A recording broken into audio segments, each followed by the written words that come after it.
Well, welcome back, everyone. Do you find yourself sleepy in the winter? Well, sometimes so do animals. And we're going to talk about hibernation and whatnot with Marie Walton from Johnny Appleseed Metro Park. Welcome, Marie. Thank you so much for having me, All Chris. right, so I know I get a little bit sleepy in the winter time, but so do those animals out there. Yeah, animals do too. So there's several ways that animals are going to make it through the winter time.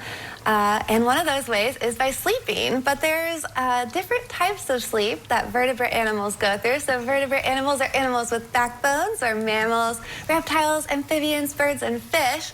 And they're going to sleep in 3 different ways. So one of those ways you might have heard of before. Can you guess what it is? That, for me, that would be hibernation. Yeah.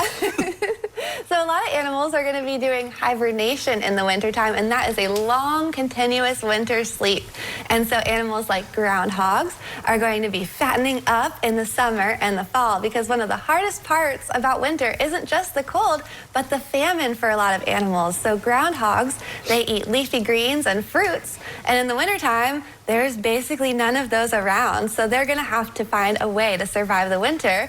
And so they're going to store up a lot of fat in the summer and fall. They're going to get really chunky.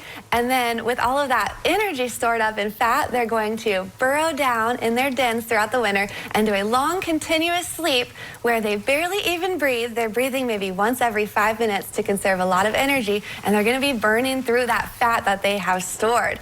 Now, something that characterizes hibernation is lowering of the body temperature. So for mammals like you and me, our body temperature is usually around the same temperature at all times. So for people, that's 98.6 degrees for a healthy human being. And for groundhogs, a healthy groundhog is about 100 degrees most of the time. But during hibernation, they're actually going to lower their body temperature quite a lot. So a groundhog in hibernation, its body temperature is 37 degrees. So that helps them conserve energy. They don't have to expend as much energy to heat their bodies to that temperature because it's a lot energetically cheaper. It's like if you tried to heat your house in the wintertime, 100 degrees versus 37, it'd be a lot cheaper to heat your house to 37 degrees.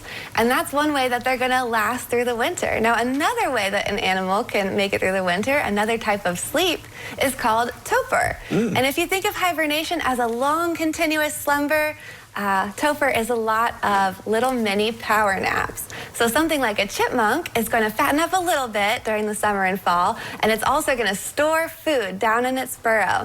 And then it's going to, when the weather gets cold enough, enter torpor, which is kind of like hibernation, but not as long. So it's going to wake up ever so often throughout the winter, have a little snack, maybe use the bathroom, and then go back to sleep again. And it's going to do this over and over and over.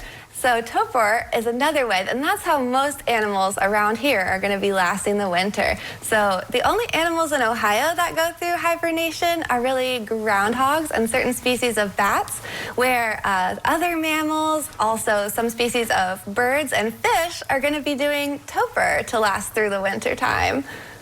All right, so that's really interesting. So hibernation, they sleep the whole winter through, and then torpor, they just kind of take little kind of cat naps. Yeah, when it gets cold enough, they'll just sleep through the coldest part, and then they'll wake back up again when it warms back up. And really, that's how the weather in Ohio is. It gets real cold, and then it warms back up again. That is very true, Marie. Well, very nice. I love that. That's learning all about the animals and how they sleep through winter. So thanks for explaining that to us all. Thank you so much. All right, well, don't go away because we have more when we return.